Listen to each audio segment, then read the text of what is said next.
subscribe.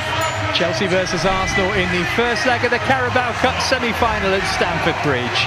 It's always big whenever these two meet, but add in the fact that we're just a step away from Wembley, the game takes place under the West London lights, and that it's Liam Rosenior's first home match as head coach, and you have all the makings of a special occasion.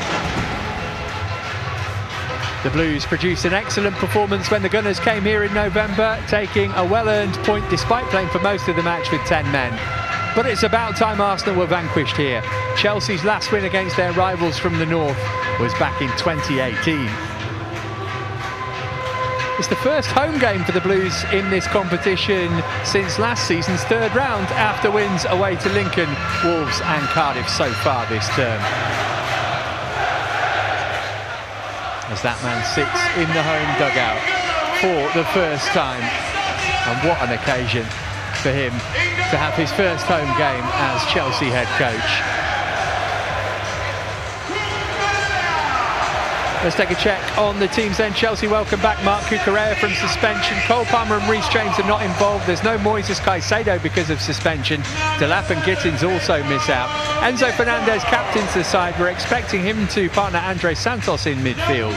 Joao Pedro will be in the 10 with Mark Guiu leading the line. Tyrick George and Shin Mayuka are amongst the substitutes. Mikel Arteta names what is almost his strongest 11. He makes 8 changes to the team that played Portsmouth. One player who keeps their place is the former Blue Kepa. He gets the nod in goal. Another ex-Chelsea man, Kai Havertz, is on the bench. Saliba and Trossard have passed fitness tests. Before kick-off, we are going to remember a Chelsea legend. Eddie McCreadie died yesterday, aged 85. He scored the winner in the first leg of the League Cup final against Leicester here in 1965. It proved the decisive goal over the tie. He went on to make 410 appearances and as manager led a youthful team to promotion in 1977. 3 players on the goal line for the Blues. They move away now. Well, Sanchez came and didn't get there, and he's headed in for 1-0 with barely 7 minutes on the clock by Ben White.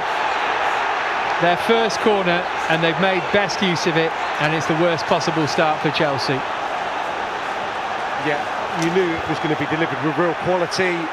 Only had to look at their game at the weekend to show just how devastating they are in this situation.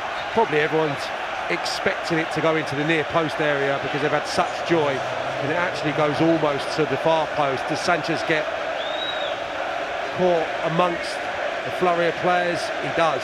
He's blocked in, isn't he, by a couple of his own players and a couple of Arsenal. Guiu feathered it off for Estevao. What a pass that is for Joshua Champong, who's going to have a go. The flag goes up after he stings the palms of Kepa. Estevao just a fraction early, his movement. Arsenal packed their penalty area.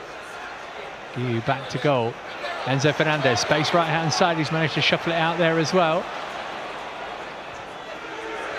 There's Fernandez again. Oh, that's a great ball for Joao Pedro. Played it across the face of goal rather than shoot himself. And if he'd had his time again, he might have made a different decision. Yeah, strange, because ultimately he looked like he was in a scoring position. Really well found. Well, I don't know, it's probably going to be blocked, isn't it? Enzo Fernandez again, Estevao hugging that touchline and finding the space. What can he do with it? Up against Timber. Oh, that was smack bang on target. And it earns Chelsea a corner. Well, he looks like he's got the key to unlock this Arsenal defence. Cucurella marshalled him all the way at the expense of a throw. Then has to get back into position quickly. Got to be careful with his challenge as well on a booking. Saka just brushed him aside. White on the overlap. Oh, Sanchez has lost it and Gyökeres will tap it in for 2-0.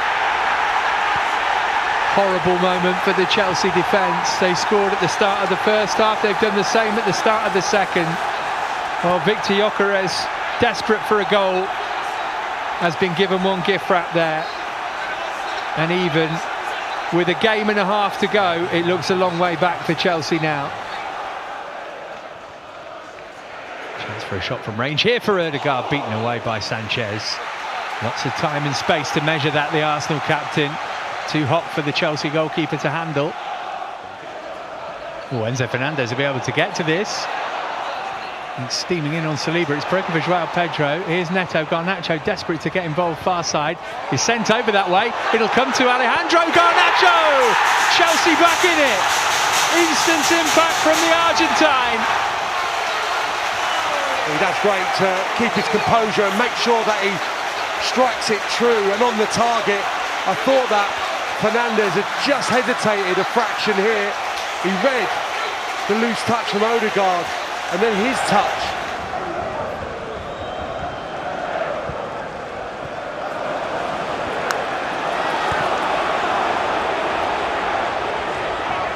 Estevao gonna have a go. Oh, I tell you what, that was headed on target were it not for the head of Gabriel, who turns it behind for a Chelsea corner. Well, it was certainly going to be close. I would suggest it was still maybe going to miss the far post, but it was swinging, it was bending in towards the far corner. Looking for Gyökeres, bit of space from here, laid it off. Zubimendi, 3-1. So much time he had to put that into the back of Sanchez net.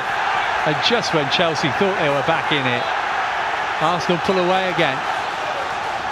Stemming down Arsenal's right-hand side again.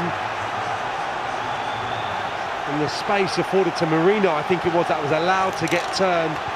That was the moment where I knew Chelsea were in big problem.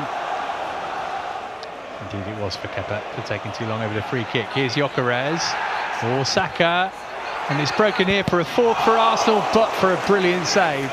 Merino strikes it so clean, and that's outstanding goalkeeping.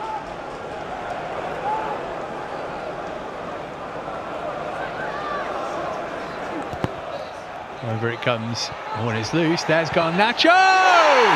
He's done it again! And Chelsea are back within a goal again. And just like in the quarter-final, it's Garnacho at the double. It's Chelsea 2, Arsenal 3. And what's going to happen next? Well, my sentiment immediately is it's a little rich, the Arsenal players racing towards the referee, asking for a free kick from what I presume was a bit of a challenge on the goalkeeper. It's Kepa who's kind of feeling his shoulder or his arm. There's certainly loads of bodies around him. Let's get a better idea here. They go up and challenge, he goes to ground, and Garnacho does wonderfully well. Again, this is even harder than the initial one to control. Oh, Enzo Fernandez dwelling on it, but it worked out all right for him. Oh, he could have played Garnacho through. He's looked the other way to Estevao. Chelsea's tail up. Estevao! Oh, so close. Flag's gone up though. Had to release it earlier. Could have gone so much earlier. What it was though, with a wonderful strike from this talented wide player. Yeah, he's a good couple of yards on offside, sorry. Kepa makes a good save because he reacted smartly, didn't he? Everyone inside the stadium's expecting that to go towards the far post. Martinelli. Oh, good ball. Flag stayed down. Jesus. Penalty. Oh, flag up over on the far side for offside. Phew. You spotted it before me, and Simon Long, the assistant, spotted it before Simon Hooper.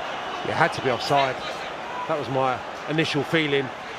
Liam Rosenior's first home game in charge of Chelsea ends in a narrow defeat in the end. Ben White got things started for Arsenal, who were 2-0 up not long after the break, and Victor Gyökeres pounced on a Sanchez error, but Alejandro Garnacho got Chelsea back into the game, only for Zubimendi to take it away again, only for Garnacho to make it interesting. 3-2 Arsenal then, Sam. Could have been worse. Second leg still alive. It's not the worst outcome at all. I think it's going to be a tall order going to the Emirates, the form that they've been in, especially at home this season, but with some returning players, some big players as well for Chelsea. In isolation, we know Chelsea can turn up in big games.